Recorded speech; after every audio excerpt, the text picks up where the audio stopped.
If you want to restore backup from Google account on Google Pixel 11 Pro, what you can do is during the initial configuration, you will find this menu over here, Copy Apps and Data, which usually appears after signing into a Google account. And this is where we can restore backup. So if you go next over here, if you have any Google backups on your Google account, then over here you should be able to choose that backup and you should be able to load it on your phone. And in case you missed that, or if you accidentally decided to not copy it and now you changed your mind, then after the initial configuration, you will find a notification about finishing setting up the phone. In my case, it says Pixel setup in progress because I actually used this. But before you go here, it says finish setting up the phone or something similar to that. And once you go through a couple of these options that you also have during the initial configuration, then eventually you should be able to also find Copy Apps and Data.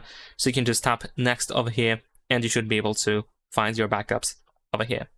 And that's pretty much it. Leave a like and subscribe.